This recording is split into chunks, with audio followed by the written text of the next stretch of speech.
Gujarat Chamber of Commerce and Industry. Grow business. Transform Gujarat.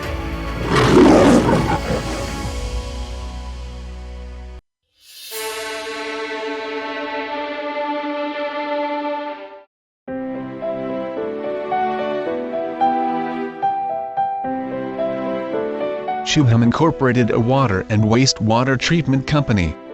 At Shubham, we are providing the most comprehensive water and wastewater treatment systems and services for industrial, institutional and municipal customers.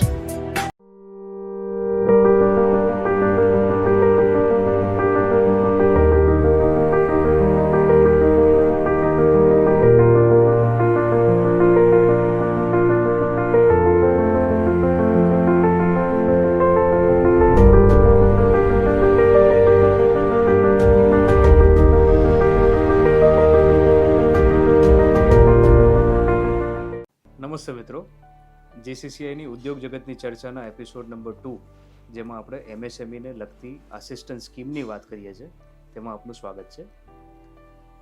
મિત્રો, આજે આપણે એમએસએમઈને લગતી બીજી નાની યોજનાઓ ગુજરાત ગવર્મેન્ટની કઈ કઈ છે તેના વિશે બારાટ સાહેબ જોડે ચર્ચા કરીશું. બારાટ સાહેબ, આપનું સ્વાગત છે.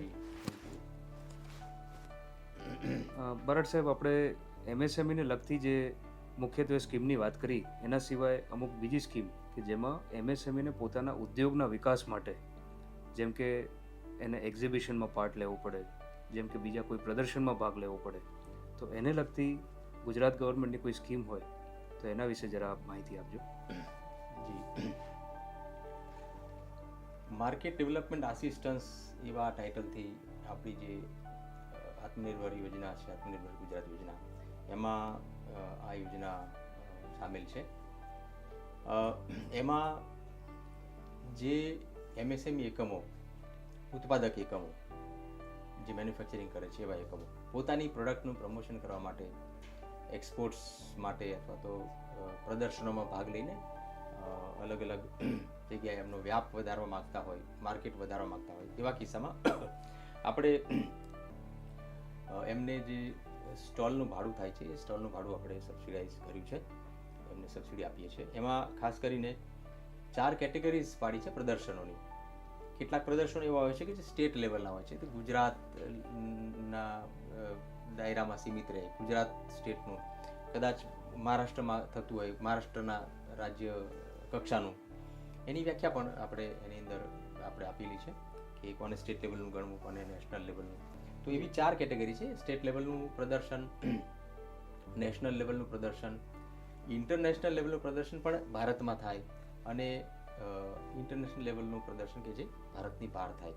આવી 4 કક્ષામાં જે ઉદ્યોગકારો પોતાની પ્રોડક્ટનું પ્રદર્શન કરવા માટે 3 દિવસ, 4 દિવસ, 5 દિવસ જેટલો સમય પ્રદર્શન ચાલે, એક્સપો છે, બિઝનેસ એક્સપો છે, એક્ઝિબિશન્સ છે, એમાં ભાગ લે, તો એને જે સ્ટોલનું ભાડું થાય છે, એ સ્ટોલના ભાડાના અમુક ટકા આપણે આમાં રિમ્બર્સમેન્ટ કરીએ છીએ. કેટેગરી વાઇઝ વાત કરીએ તો સ્ટેટ લેવલનું એટલે કે રાજ્ય કક્ષાનું જ્યાં પ્રદર્શન છે, એક્ઝિબિશન છે, એમાં ભાગ લે તો જે સ્ટોલનું ભાડું છે એના 75% અને 50,000 રૂપિયા સુધી સબસિડી મળે છે. વત્તા આ સ્ટોલ પર જે ડિસ્પ્લે મટીરિયલ રાખે છે, પેમ્ફલેટ્સ બનાવીને લઈ જાય છે, સ્ટેન્ડી હોય છે, બેનર્સ હોય છે, એમાં પણ જે ખર્ચો થાય એના આ રીતે 75% અને 10,000 રૂપિયા સુધી આપીએ છીએ. નેશનલ લેવલના એક્ઝિબિશન્સ છે, એના સ્ટોલ રેન્ટના 75% અને રૂપિયા 1 લાખ સુધી મેક્સિમમ, અને જે પ્રદર્શન મટીરિયલ છે એમાં પણ એ પ્રમાણે 10,000 રૂપિયા સુધીનું મર્યાદા છે. ઇન્ટરનેશનલ લેવલના જે એક્ઝિબિશન્સ છે, જે ભારતમાં થાય છે પણ આંતરરાષ્ટ્રીય કક્ષાનું હોય છે, એની પણ વ્યાખ્યા છે કે આંતરરાષ્ટ્રીય કક્ષાનું કોને ગણવું, એ જે તે આપણી યોજનાના ઠરાવમાં પણ આ બધી વિગતો છે. પણ આપણે વાત કરીશું કે કેટલું બેનિફિટ મળે. એમાં 75% સ્ટોલ રેન્ટના ભારતના આંતરરાષ્ટ્રીય કક્ષાના પ્રદર્શનમાં, અને 2 લાખ રૂપિયા સુધીની મર્યાદામાં. એમાં જે પ્રદર્શનના માટે મટીરિયલ લઈ જાય છે, સ્ટેન્ડી છે, બેનર છે, પેમ્ફલેટ્સ છે, ફ્લાયર્સ છે, એના ખર્ચમાં પણ જે 20,000 રૂપિયાની મર્યાદામાં સહાય છે. અને એવા ઇન્ટરનેશનલ એક્ઝિબિશન કે ભારતની બહાર થાય છે, એમાં જે સ્ટોલનું રેન્ટ થાય એને એના 60% એટલે કે 60% અને મહત્તમ 5 લાખ રૂપિયાની મર્યાદામાં અને જે લિટરેચર છે, વાત કરી પ્રમાણે ડિસ્પ્લે મટીરિયલ છે, એમાં એના 50,000 રૂપિયા સુધી આપણે આ યોજનામાં સબસિડી આપીએ છીએ, રિમ્બર્સમેન્ટ આપીએ છીએ. આ વાત થઈ માર્કેટ ડેવલપમેન્ટ આસિસ્ટન્સની. સર, આમાં માર્કેટ ડેવલપમેન્ટ આસિસ્ટન્ટ સ્કીમ જે ખૂબ જ સારી સ્કીમ છે અને ધંધાના ગ્રોથ માટે બધા ઉદ્યોગ મિત્રો અલગ અલગ એક્ઝિબિશનમાં પાર્ટિસિપેટ કરતા હોય છે. તો આ સ્કીમમાં જે ભાગ લેવા માટેની જે અમુક તમે કીધી કે અમુક એલિજિબલ જે એક્ઝિબિશન હોય છે એનું ક્યાંય લિસ્ટ હોય છે કે જેથી લોકોને ખ્યાલ આવે કે કયા એક્ઝિબિશનમાં પાર્ટ લઈ શકાય અને જેમાં આપણને સબસિડીનો લાભ મળી શકે. તો એના વિશે કોઈ ક્યાંથી એ ખબર પડે એના વિશે જરા માહિતી આપજો. ઇન્ટરનેશનલ એક્ઝિબિશનની જે વાત છે એ એવા એક્ઝિબિશન્સ છે કે જે તે ક્ષેત્રની કાઉન્સિલ છે, એક્સપોર્ટ પ્રમોશન કાઉન્સિલ છે અથવા તો એસોસિએશનો છે, એમણે જેને ઓથોરાઇઝ કર્યા છે અથવા તો જેને માન્યતા આપી છે એવા એક્ઝિબિશન્સ. અને રાષ્ટ્રીય કક્ષાના જ એક્ઝિબિશન્સ એવી જ રીતે કે જે તે ક્ષેત્રના એસોસિએશનોએ એને માન્યતા આપી છે અથવા પાર્ટનર છે એમાં એ જે તે ઇવેન્ટના એવા જે પ્રદર્શનો છે, એક્ઝિબિશન છે, એ આમાં આપણે મંજૂર રાખીએ છીએ. પણ સાહેબ, આનું એક આખું એક કન્સોલિડેટેડ લિસ્ટ કોઈ એમએસએમઈની વેબસાઇટ ઉપરથી અથવા કોઈ એક જગ્યાએથી મળી શકે જેથી પહેલેથી એમએસએમઈ ઇન્ડસ્ટ્રીને ખ્યાલ આવે કે ફ્યુચરમાં આવનારા કોઈ એક્ઝિબિશનમાં હું પાર્ટ લઉં તો મને ગવર્મેન્ટની આ સબસિડીનો ભાગ મળી શકે એમ છે, લાભ મળી શકે એમ છે. એક્ઝિબિશન્સની યાદીની જે વાત છે એ જે ભારત સરકારની જે એમડી યોજના છે એમાં પ્રી ડિફાઇન્ડ અથવા તો અગાઉથી નક્કી કરેલા એક્ઝિબિશન્સનું યાદી હોય છે અને એમાં આ એક્ઝિબિશનમાં ભાગ લેવા માટે એરફેરની જોગવાઈ છે. ભારત સરકારની યોજના છે. આપણી યોજનામાં જે છે એ એક્ઝિબિશન્સની અગાઉથી કોઈ યાદીની જરૂર નથી, પણ જે તે ક્ષેત્રની એક્સપોર્ટ પ્રમોશન કાઉન્સિલ અથવા તો એના એસોસિએશન્સના પાર્ટનરશિપમાં જે એક્ઝિબિશનો થાય છે એ આપણે એમાં માન્ય રાખ્યા છે. ખૂબ સરસ. સર, એમએસએમઈ ઉદ્યોગોને આગળ વધવા માટે, ગ્રોથ કરવા માટે નવી ટેકનોલોજીસની જરૂર પડતી હોય છે અને એ ટેકનોલોજીનું એક્વિઝિશન કરવા માટે એ લોકો ફોરેનથી અથવા ઇન્ડિયાની જે ઇન્સ્ટિટ્યૂટ્સ જે ઇન્ડિજિનિયસ ટેકનોલોજીસ બનાવતી હોય છે એના વિશે એ લોકો જાણકારી લેતા હોય છે. અને જ્યારે ટેકનોલોજીનું એક્વિઝિશન કરવાની વાત આવે તો ગુજરાત ગવર્મેન્ટની એને લગતી કોઈ સ્કીમ હોય એને એન્કરેજ કરવા માટે, એને પ્રોત્સાહન આપવા માટે, તો એના વિશેની થોડી માહિતી આપો. જી, ખૂબ જ મહત્વનો અને સારો પ્રશ્ન છે તેજસભાઈ. ટેકનોલોજી એક્વાયર કરવાની વાત છે એટલે કે કોઈ ફોરેનની કંપની પાસેથી સોફ્ટ ફોર્મમાં કોઈ ટેકનોલોજી લેવાની થાય અને એવી રીતે કોઈ ઇન્સ્ટિટ્યૂટ છે, કોઈ સંસ્થા છે એની પાસેથી, રિસર્ચ ઇન્સ્ટિટ્યૂટ છે એની પાસેથી ટેકનોલોજી ખરીદવાની થાય તો જે સોફ્ટ ફોર્મમાં જે ટેકનોલોજી ખરીદવાની થાય એના પર આપણી આ આત્મનિર્ભર ગુજરાત યોજના છે એમાં ટેકનોલોજીનો જે ખર્ચ છે એના 65% અને 50 લાખ રૂપિયા સુધીની મર્યાદામાં આપણે રિમ્બર્સમેન્ટ આપીએ છીએ. અને શરત એટલી છે કે આ ટેકનોલોજી જે છે એ સોફ્ટ ફોર્મમાં હોવી જોઈએ, એટલે કોઈ મશીનરી કે કોઈ ડિવાઇસની ખરીદી એમાં નથી આવતી, પણ જે ટેકનોલોજી સોફ્ટવેરના ફોર્મમાં છે, સોફ્ટ ફોર્મમાં છે, કોઈ ફોર્મ્યુલાના ફોર્મમાં છે, એવી તમામ જે બાબતો છે, ટેકનોલોજી છે, એ આપણે આમાં સમાવેશ થાય છે. તો આમાં સાહેબ ટેકનોલોજી ટ્રાન્સફરનો નોહાવ કોઈ પ્રોડક્ટ બનાવવા માટે, કોઈ પ્રોસિજર ડેવલપ કરવા માટેનો હોય એ પણ આમાં સમાવેશ થાય છે? જી, ઓકે. અને આ ટેકનોલોજી ટ્રાન્સફર ચાહે ફોરેન કન્ટ્રીનું હોય, કોઈ પ્રાઇવેટ કંપની હોય અથવા ઇન્ડિયાની ગવર્મેન્ટ ઇન્સ્ટિટ્યૂટ હોય, આ બધા માટે આ વસ્તુ એલિજિબલ છે? બિલકુલ. બરાબર. કોઈ પણ કંપની પાસેથી, કોઈ એન્ટિટી પાસેથી અથવા કોઈ સંસ્થા પાસેથી જે ટેકનોલોજીના ક્ષેત્રમાં કામ કરતી હોય, આ તમામ પ્રકારની જ્યાં કોઈ પેટન્ટેડ ટેકનોલોજી ખરીદવાની વાત છે એ તમામ પ્રકારની ટેકનોલોજીસ આપણે એક્વિઝિશનમાં ગણતરીમાં લઈએ છીએ. સર, મને જે ખ્યાલ છે એ પ્રમાણે આ ટેકનોલોજી ટ્રાન્સફરની સ્કીમ એ કદાચ ઇન્ડિયામાં ગુજરાત એ પહેલું સ્ટેટ છે કે જે આવી એક સરસ પોલિસી લઈને આવ્યું છે. જી, તો આના વિશે આપ જરા કંઈ કહેવા માગશો? આપણે જેમ કીધું એમ એમએસએમઈ ઉદ્યોગો જે છે એ ક્યારેક પાછા પડતા હોય છે, તો એ કયા ફેક્ટર્સ છે એમાં મહત્વનું એક ફેક્ટર એવું છે કે ટેકનોલોજીકલી એ લોકો એમએસએમઈઝ જે છે થોડા પાછળ પડે છે. જ્યારે લાર્જ ઇન્ડસ્ટ્રીઝ છે એના માટે ટેકનોલોજી મેળવવી, બનાવવી, જાતે રિસર્ચ કરવું બધું સહેલું હોય છે. તો એ સંજોગોમાં જ્યારે એમએસએમઈનો વિકાસ છે એ ટેકનોલોજી પર નિર્ભર હોય સ્કિલ પર નિર્ભર હોય એવા સંજોગોમાં જો ટેકનોલોજી એક્વાયર કરવાનો ખર્ચો પણ એમને આવી રીતે સહાયના રૂપમાં મળે તો બહુ જરૂરી છે. એટલે એ બાબત ધ્યાને રાખીને સરકારે જે યોજનામાં કમ્પોનન્ટ રાખ્યો છે એ બહુ જ ઇમ્પોર્ટન્ટ છે. સરસ સાહેબ. અને આમાં ટેકનોલોજી ટ્રાન્સફરનો બેનિફિટ કોઈ એક MSME કંપની એક જ વખત લઈ શકે લાઈફ ટાઈમમાં, કે મલ્ટિપલ વખત પણ લઈ શકાય છે? એમાં કોઈ એવી મર્યાદા નથી ખૂબ ટેકનોલોજી સરસ. એક્વાયર કરવા માટે. સાહેબ, તમે ટેકનોલોજી ટ્રાન્સફરની સ્કીમની જે વાત કરી એ પછી હું એ જાણવા માંગીશ કે અત્યારે IPOનો જમાનો છે. ઘણી બધી નાની કંપનીઓ એમનો IPO લઈને આવતી હોય છે, જેને SME IPO તરીકે આપણે જાણીએ છીએ. તો આ સબ્જેક્ટ ઉપર SME IPO ઉપર ગવર્મેન્ટ ઓફ ગુજરાત કોઈ સહાયતા આપતી હોય તો એના વિશેની જરા જાણકારી આપજો. SME એક્સચેન્જમાં જે MSMEsને કેપિટલ રેઝ કરવાનું થાય એનો જે ખર્ચો થાય એમાં એના 25% અને 5 લાખ રૂપિયા સુધી આત્મનિર્ભર ગુજરાતની આપણે જે યોજનાની વાત કરીએ છીએ એમાં મળવાપાત્ર થાય છે. સાથે સાહેબ હું એ પણ સમજવા માંગીશ કે બીજી સ્કીમો જે ગવર્મેન્ટની છે, જેમ કે પાવરને લગતી અથવા રેન્ટને લગતી, એના વિશેની આપ થોડી માહિતી આપો આપણા ઉદ્યોગ મિત્રોને. બધા જ MSMEને ઇલેક્ટ્રિસિટી ડ્યુટી એક્ઝેમ્પશન મળે છે, એ ઇલેક્ટ્રિસિટી ડિપાર્ટમેન્ટ તરફથી મળે છે. આ ઉપરાંત જ્યારે કોઈ પણ MSME યુનિટ કે જે કોઈ પ્રાઇવેટ પાર્કમાં નથી અથવા તો GIDCમાં નથી અને અલગ જગ્યાએ છે, ત્યારે એ નવા યુનિટ તરીકે હોય અથવા તો એક્સપાન્શન કરે અને ત્યારે એને જરૂર પડે ત્યારે જે નજીકના પાવર યુટિલિટી છે, સબસ્ટેશન છે, ત્યાંથી જે પાવર લાઇન એના યુનિટ સુધી લાવવાની થાય એનો જે ખર્ચ મળે, એટલે કે નોન રિફંડેબલ જે ખર્ચ છે, ડિપોઝિટને બાદ કરતા જે ખર્ચ થાય એ ખર્ચના 35% અને 5 લાખ રૂપિયા સુધી આ યોજનામાં આપણે આપીએ છીએ, જેમાં પાવર કનેક્શન ચાર્જીસની યોજના આપણે કહીએ છીએ, એનું અસિસ્ટન્સ છે. રેન્ટની વાત કરી તો જ્યારે માઇક્રો યુનિટ્સ હોય, આમ તો MSMEને આ લાગુ પડે છે, પણ મોટાભાગે માઇક્રો યુનિટ્સ એવા હોય કે જે રેન્ટેડ શેડમાં હોય, એવી જગ્યા મલ્ટી સ્ટોરી રેન્ટેડ હોય અથવા તો ઇન્ડિવિજ્યુઅલ રેન્ટેડ શેડની અંદર પોતાની કામગીરી કરતા હોય, તો એના જે ભાડું છે મંથલી એ ભાડાના 65% અને વર્ષે 1 લાખ રૂપિયાની મર્યાદામાં એ ભાડાની પણ આપણે રિમ્બર્સમેન્ટની યોજના આ યોજનામાં સમાવિષ્ટ છે. અરે સાહેબ, અત્યારે ઇન્ફોર્મેશન અને કમ્યુનિકેશન ટેકનોલોજી એની અત્યારે ખૂબ બોલબાલા છે.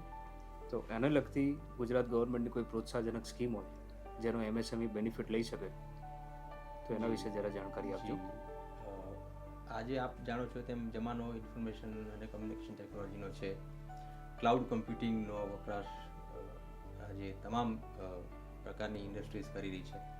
ત્યારે MSME ક્લાઉડ કમ્પ્યુટિંગ સાથે સંકળાયેલું જે કોઈ પણ નેટવર્ક પોતાની યુનિટમાં રાખે, હાર્ડવેર અને નેટવર્કિંગનું તમામ જે સેટઅપ છે એનો જે ખર્ચ કરવો પડે એના 65% અને 5 લાખ રૂપિયા સુધીની મર્યાદામાં આપણે ICT સેટઅપ બસાવવા માટે આ યોજનામાં મળવાપાત્ર છે. ખૂબ સરસ સાહેબ. હવે મારે એક સ્ટાર્ટઅપ વિશે એક વસ્તુ આપની જોડેથી જાણવી છે કે જે સ્ટાર્ટઅપ કંઈક નવી વસ્તુ ડેવલપ કરી રહ્યું છે, નવી ટેકનોલોજી ડેવલપ કરી રહ્યું છે અને એને લગતી પેટન્ટ અથવા જેને આપણે કહીએ છીએ ઇન્ટેલેક્ચ્યુઅલ પ્રોપર્ટી રાઇટ્સ, આના વિશે એને જ્યારે એપ્લાય કરવું હોય તો ગવર્મેન્ટ આમાં કોઈ સહાયતા આપે છે?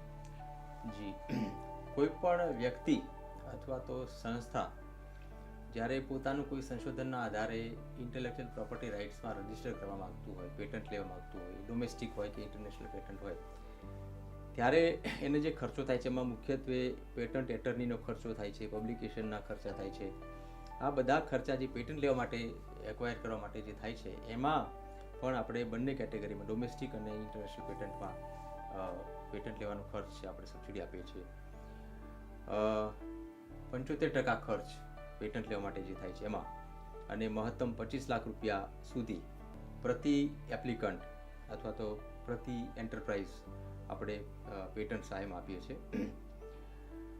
એમાં પેટન્ટ એટર્નીની જે ફીસ છે એમાં આપણે એક મર્યાદા રાખી છે. ડોમેસ્ટિક પેટન્ટમાં 50,000 રૂપિયા અને ઇન્ટરનેશનલ પેટન્ટમાં 2 લાખ રૂપિયા સુધી પેટન્ટ એટર્નીનો ખર્ચો આપણે આપીએ છીએ. આ સિવાયના બધા બાકીના જે ખર્ચા છે એ 75%ની મર્યાદામાં અને 25 લાખ રૂપિયા સુધી બંને પ્રકારની પેટન્ટમાં આપવાપાત્ર થાય છે. જી. અને આજે સાહેબ જેમ આપણે જાણીએ છીએ એનર્જી કન્ઝર્વેશનનો જમાનો છે, લોકો ગ્રીન એનર્જી તરફ વળ્યા છે, રિન્યુએબલ એનર્જી તરફ વળ્યા છે, તો આના ઇનિશિયેટિવને લગતી ગવર્મેન્ટની કોઈ પ્રોત્સાહજનક સ્કીમ હોય જી તો એના વિશે જરા જણાવજો.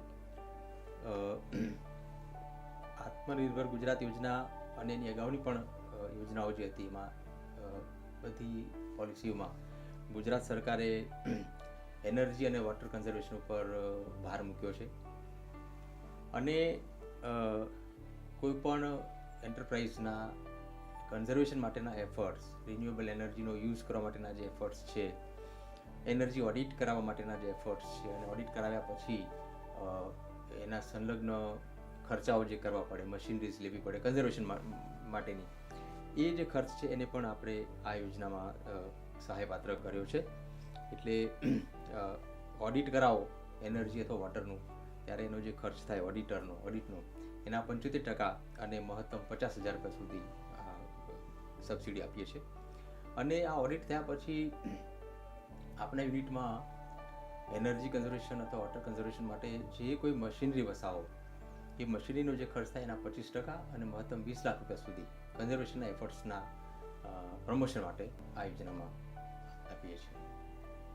મિત્રો, આપણે સૌ જાણીએ છીએ કે આજકાલ ક્વોલિટીનો જમાનો છે અને ક્વોલિટીને લગતી જે પણ સભાનતા આજના ઉદ્યોગોમાં છે, જે કદાચ પહેલાં નથી, આજે લોકો વધારે ક્વોલિટી અથવા ગુણવત્તાવાળો માલ બનાવવા માટે વધારે જાગૃત બન્યા છે. તો સર, આના વિશે કોઈ ગવર્મેન્ટ ક્વોલિટી સર્ટિફિકેશન માટે કોઈ હેલ્પ કરતી હોય, એનું આસિસ્ટન્સ આપતી હોય તો એના વિશે જરા જણાવશો. ગુણવત્તા સુધારણા માટે એટલે કે ક્વોલિટી અપગ્રેડેશન માટે જે કોઈ પણ એફર્ટ્સ કરે, અને એના માટે બેઝિકલી કોઈ પણ એન્ટરપ્રાઇઝને પોતાની ક્વોલિટી દેખાડવા માટે અથવા તો સ્ટાન્ડર્ડાઇઝ કરવા માટે તો અલગ અલગ પ્રકારના સર્ટિફિકેશન્સ આવતા હોય છે. જેમ કે પહેલાં આઈએસઓ, આપણે પ્રોસિજરલ જે ક્વોલિટીનું સ્ટાન્ડર્ડ છે આઈએસઓ હતું અને છે. એવી રીતે ભારત સરકાર માટે, ભારતની દ્રષ્ટિએ જોવા જાય તો BIS માર્ક છે. આવા જે ક્વોલિટી સ્ટાન્ડર્ડાઇઝેશનના જે માર્ક છે, ફાર્માસ્યુટિકલ કંપની હોય તો WHO GMP છે, ફૂડ પ્રોડક્ટ હોય તો HACCP છે. આવા જે હોલમાર્ક છે, આવા જે સર્ટિફિકેશન કોઈ પણ એન્ટરપ્રાઇઝ મેળવે અને એના કારણે એની કન્સિસ્ટન્સી ઓફ ક્વોલિટી માર્કેટમાં દેખાય અને એનું માર્કેટ વેલ્યુ વધે, એવા પ્રયત્નોમાં પણ આપણે સરકાર તરફથી પ્રોત્સાહન આપીએ છીએ. એને જે સર્ટિફિકેશનનો ખર્ચો થાય એના 50% સર્ટિફિકેશનના ખર્ચમાં આપીએ છીએ. અને એવા સર્ટિફિકેશન કે જેમાં અથવા તો એવા ક્વોલિટી માર્ક્સ કે જેમાં ક્વોલિટી ના મેજર્સ દેખાડવાના હોય, અને એના કારણે એને ઇક્વિપમેન્ટ લેવા પડે એ જે તે ક્વોલિટી જાળવવા માટેના. આ ઇક્વિપમેન્ટ જે ક્વોલિટી માર્ક્સ આપતી સંસ્થા ઇક્વિપમેન્ટ જેને રેકગ્નાઇઝ કરે છે કે 100% ટેસ્ટ આના માટે જરૂરી બનશે, તો ટેસ્ટ માટેની જે મશીનરી પણ છે એની જે પરચેસ થાય એના માટે પણ 50% ખર્ચો 10 લાખ રૂપિયા સુધી આ યોજનામાં મળવાપાત્ર છે. તો ક્વોલિટીની આપણે વાત કરીએ ત્યારે બહુ જ મહત્ત્વનું છે કે ભારત સરકાર ઝેડ સર્ટિફિકેશનને ખૂબ મહત્ત્વ આપી રહી છે. અને ઝેડ એ એક પ્રકારનું ઝીરો ઇફેક્ટ, ઝીરો ડિફેક્ટ નામનું સર્ટિફિકેશન છે ક્વોલિટીનું. અને આ સર્ટિફિકેશનના અલગ અલગ પ્રકારના ક્વોલિટી માર્ક્સ છે અથવા ક્વોલિટી કેટેગરીઝ છે. એમાં એક પહેલું પગથિયું રજિસ્ટ્રેશનનું છે. રજિસ્ટ્રેશન બાદ બ્રોન્ઝ સર્ટિફિકેટ, સિલ્વર સર્ટિફિકેટ અને ગોલ્ડ સર્ટિફિકેટ, એવી રીતે અલગ અલગ પ્રકારના સર્ટિફિકેશન્સ આમાં સમાવિષ્ટ છે. તો આવા જે ઝેડ સર્ટિફિકેશન મેળવવાના થાય, એના જે કમ્પ્લાયન્સીસ કરવાના થાય, આ બધી જે પ્રક્રિયા છે એમાં જે ખર્ચ થાય છે સર્ટિફિકેશન મેળવવાનો, એના 50% અને 50,000 રૂપિયા સુધીની મર્યાદામાં ગુજરાત સરકારની આ યોજનામાં આપણે પાછા આપીએ છીએ સર, રિમ્બર્સ કરીએ છીએ. ખૂબ સરસ સાહેબ. આજે આપણે ઘણી બધી નાની સ્કીમો જે ગુજરાત ગવર્મેન્ટ પ્રમોટ કરી રહી છે MSMEs માટે, એના વિશેની ચર્ચા કરી. એમાં ખાસ કરીને એક વસ્તુ ઉપર હું આપનું ધ્યાન દોરવા માગીશ કે જે સબસિડીનું ડિસ્બર્સમેન્ટ થતું હોય છે, જેમાં ક્યારેક ડિલે થતું હોય છે, તો એને લઈને કોઈને તકલીફ હોય, કોઈ MSMEને કોઈ કમ્પ્લેન હોય, તો એ કઈ જગ્યાએ, કઈ સંસ્થાને અથવા ગવર્મેન્ટમાં કઈ જગ્યાએ એના વિશે એની રજૂઆત કરી શકે, જેથી એનું સબસિડી ટાઈમસર મળી શકે. જેવી રીતે દર્શક મિત્રો, શ્રોતા મિત્રો જાણે છે એમ ગુજરાત સરકારનું MSME વિભાગ જે છે એ MSME કમિશનરેટ અને ઉદ્યોગ કમિશનરના કાર્યક્ષેત્રમાં આવે છે. અને MSME કમિશનરેટ અને ઉદ્યોગ કમિશનરેટના અંદર તમામ જિલ્લાઓમાં એક જિલ્લા ઉદ્યોગ કેન્દ્ર જે છે, જેમાંથી અમદાવાદ જિલ્લા ઉદ્યોગ કેન્દ્રને હું રિપ્રેઝેન્ટ કરું છું. તો MSMEને લગતી કોઈપણ યોજનાની બાબતે, પોતાની અરજી બાબતે કોઈને કોઈ પણ પ્રશ્ન હોય તો રૂબરૂ પણ જિલ્લા ઉદ્યોગ કેન્દ્રો જે તે જિલ્લામાં આવેલા હોય એ જિલ્લામાં પોતપોતાના જિલ્લામાં એનો સંપર્ક કરી શકે છે. દરેક જિલ્લાના જિલ્લા ઉદ્યોગ કેન્દ્રમાં જનરલ મેનેજર અને તેની નીચેનો સ્ટાફ, ઓફિસરો અને સ્ટાફ હોય છે. તો જે તે જિલ્લામાં પણ સંપર્ક કરી શકે છે. કોઈ એવા પ્રશ્ન હોય કદાચ જિલ્લા કક્ષાએ હલ ના થાય તો MSME કમિશનરેટ ગાંધીનગર ઉદ્યોગ ભવનમાં બેસે છે, ત્યાં પણ એમનો સંપર્ક કરીને MSME કમિશનરની સાથે માર્ગદર્શન મેળવી શકે છે. સરસ. આ ઉપરાંત દરેક જિલ્લામાં, જે ખાસ કરીને મોટા જિલ્લા છે, એમાં MSME હેલ્પ ડેસ્કનું પણ આપણે ગોઠવણ કરેલી છે. અને આ હેલ્પ ડેસ્ક પર ડેઝિગ્નેટેડ કર્મચારી બેસે છે, એક્ઝિક્યુટિવ બેસે છે, અને હેન્ડ હોલ્ડિંગ જે જરૂરી હોય, યોજનાકીય માર્ગદર્શન છે અથવા એના બહારનું પણ જે કોઈ માર્ગદર્શન જરૂરી છે એ તમામ માર્ગદર્શન આ હેલ્પ ડેસ્ક ઉપરથી ઉપલબ્ધ છે. મિત્રો, આપની જાણકારી માટે હું આપને કહેવા માંગીશ કે GCCIમાં પણ એક MSMEને લગતું હેલ્પ ડેસ્ક છે, જેમાં આપને લગતા કોઈ પણ પ્રશ્નો કે એનું ગાઈડન્સ, એના વિશે આપ GCCI MSME હેલ્પ ડેસ્કનો સંપર્ક સાધી શકો છો અને એને લગતી માહિતી મેળવી શકો છો અને ગાઈડન્સ આપને જે મળે એ પ્રમાણે તમે આગળની પ્રોસિજર કરી શકો છો. મિત્રો, આજના ઉદ્યોગ જગતની ચર્ચા કાર્યક્રમમાં આપણે ગુજરાત ગવર્મેન્ટની MSMEને લગતી આસિસ્ટન્ટ સ્કીમની વિસ્તૃત માહિતી RD બારડ સાહેબથી મેળવી. તેના માટે બારડ સાહેબનો ખૂબ ખૂબ ધન્યવાદ. આપના કિંમતી સમય બદલ ખૂબ ધન્યવાદ. મિત્રો, હું આપને એક રિક્વેસ્ટ કરવા માંગીશ કે આપ MSMEના પોર્ટલ ઉપર જે પણ ગુજરાત ગવર્મેન્ટની સ્કીમ્સની માહિતી અવેલેબલ છે તેનો ખૂબ લાભ લો, એનું સેલ્ફ સ્ટડી કરો અને આપને ઉદ્યોગને લગતી જે તે સ્કીમનો બેનિફિટ સમજી વિચારીને આપ એના માટે એપ્લાય કરો અને ધંધાને ખૂબ પ્રગતિ આપો એવી બેસ્ટ વિશેષ સાથે ધન્યવાદ.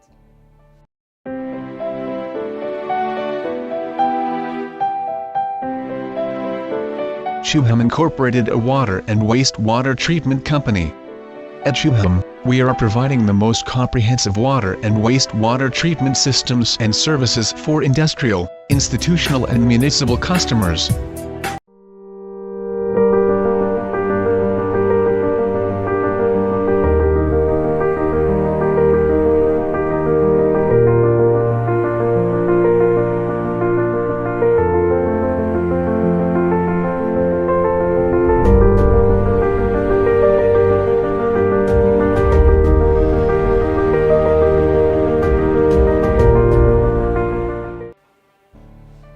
નમસ્કાર ભાઈઓ અને બહેનો, Gujarat chamber of commerce and industries દ્વારા આયોજિત ગુજરાત ઉદ્યોગ જગતની ચર્ચાનો આ એપિસોડ આપ સૌના માટે ખૂબ જ જ્ઞાનવર્ધક રહ્યો હશે. મિત્રો, આપ સૌ જાણો છો તેમ development is a continuous process. વિકાસની આ હરણફાળમાં, વિકાસની આ યાત્રામાં ઘણા નાના મોટા પ્રશ્નો ઉદ્ભવતા હોય છે. Gujarat chamber of commerce and industry નાના મોટા વેપારીઓ તેમજ સરકાર વચ્ચેનો એક સેતુ છે, બ્રિજ છે. તે જવાબદારીના ભાગરૂપે ચેમ્બર દ્વારા વારંવાર સમાજના અગ્રણીઓ તેમજ કાયદાકીય નિષ્ણાતો દ્વારા માર્ગદર્શન પૂરું પાડવામાં આવતું હોય છે અને યોગ્ય રજૂઆતો સરકારમાં કરવામાં આવતી હોય છે. અમને ચોક્કસ ખાતરી છે આ શ્રેણી દ્વારા આપને યોગ્ય માર્ગદર્શન મળ્યું હશે, જે તમને તમારા વેપાર ઉદ્યોગમાં ખૂબ જ ઉપયોગી નીવડશે. મિત્રો, GCCI દ્વારા એક નોમિનલ મેમ્બરશિપ પણ શરૂ કરવામાં આવી છે. તે દ્વારા નાનામાં નાના વેપારીઓના સશક્તિકરણ માટે ચેમ્બર દ્વારા પ્રયાસ કરવામાં આવ્યા છે. આપ સૌને નમ્ર અપીલ છે કે આપ પણ સૌ નોમિનલ મેમ્બરશિપ દ્વારા ચેમ્બર સાથે જોડાઓ. સાથે સાથે GCCI દ્વારા એક હેલ્પ ડેસ્ક પણ શરૂ કરવામાં આવી છે, જેનો ઈમેલ એડ્રેસ સ્ક્રીન પર અવેલેબલ છે.